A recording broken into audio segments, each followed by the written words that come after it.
Hey, Bob Murphy here. So this video's we're taking $208. We're gonna have 4% interest.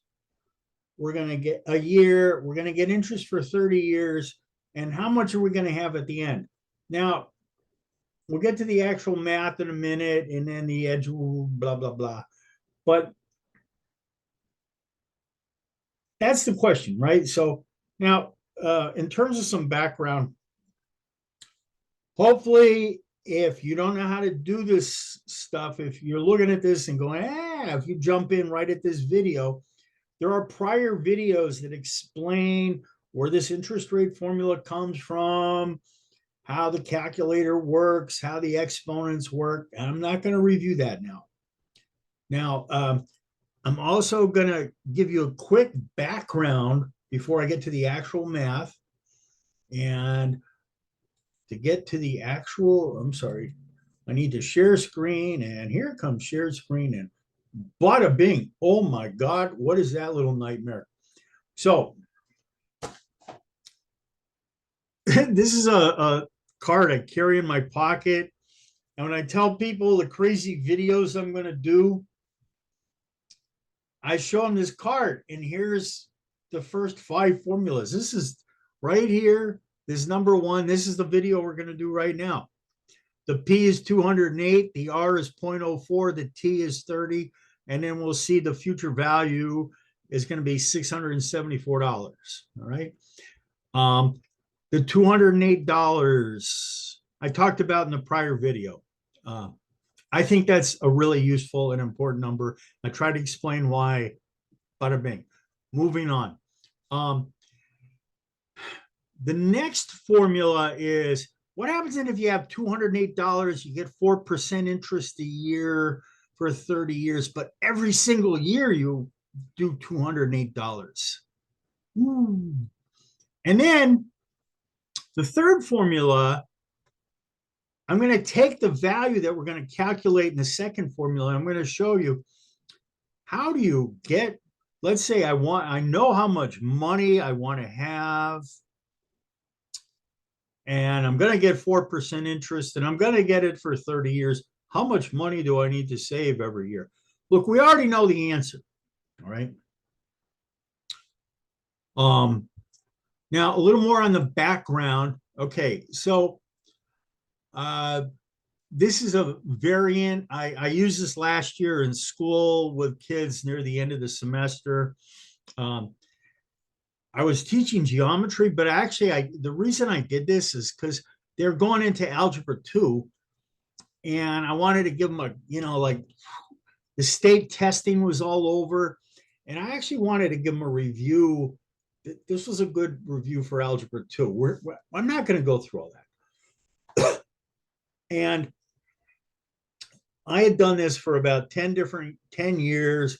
I did it sometimes in a one-day presentation at school, and the kids that came always liked it. I was asked to give this financial math thing year after year. Let me blow my own horn, because kids liked it and said good things about the 1 hour presentation.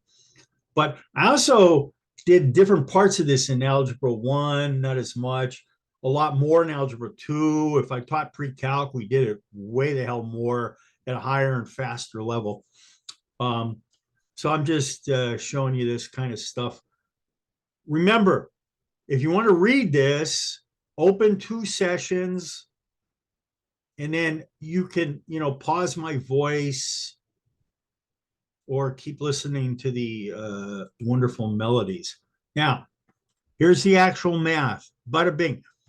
If you watched the video explaining 208, video 3000, all right?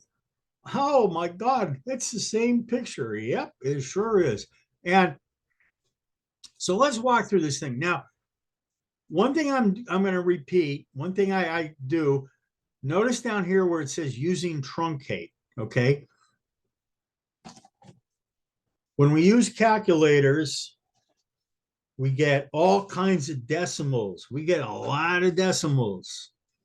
And in science classes, they round to this or they round to that. And kids hate rounding, they screw it up. Whatever. It's a good skill. There's another thing you can do, and you can do is truncate. You just chop it off. Boom, chop. And I go out 4 decimals. I found over 15 years of teaching in these kinds of problems. If you go 4 decimals and just chop it off, you're close enough. Okay, it's good enough. Now, the problem we're starting out with is P times 1 plus R to the T equals FV. I'm not reading this because I think you're dumb. I'm reading it so that we're on the same page. This is where the cursor is, right? And in this case, the P is $208. We're getting 4% interest, which is 0.04, and we're going to get it for 30 years. Now, when I fill the whole formula in, I get 208 times 1 plus 0.04 raised to the 30th power. That turns into 208 times 1.04 to the 30th. Remember PEMDAS, kiddies. And if this stuff is working for you, then write this down on the side. I'm telling you, if I've taught a lot of people that weren't too happy with math, like hundreds and hundreds and hundreds and hundreds of teenagers. If you write it down, you'll at least feel some ownership, like, oh, I can kind of understand this. Now, PEMDAS, right? Oh my God, what's PEMDAS? Keeps coming back. So I take 1.04, I raise it to the 30th power, and I'm not going to go through that on this video. I've shown how to use this calculator or different calculators to use exponents. One of the great things about inexpensive calculators. When I truncate, I get 1.04 to the 30th power. I have 3.233. Wait a minute. Did I read that right? I don't think I did. 3.2433. So that's truncated times 208 is $674. Now, for all the home invasion people, woo, 2,000 dimes that weighs 60 pounds. There's a lot of cops around where I live, so I don't know.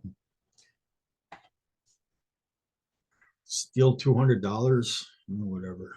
Oh God. I'm going to put this in the bank anyway, so it won't be here. Now, notice how truncate versus non-truncate. Okay, $674.6064 versus $674.6266. Look, this is about a 3-cent difference. And in 30 years, I mean, who cares? It's good enough. The point, one of the key points is just remember that the people that just blew through math in high school, they're going to be like, oh, whatever, dude. You know, and then there's the other 90% of us. Who knows what was going on, right? So things didn't click for you or they didn't work for you. Well, just work through the damn problem, okay? Get used to it. Now, on the whole edu theory, social justice, yada, yada, yada. I wish I should have Googled this. There was a presidential, it was Democratic, the convention.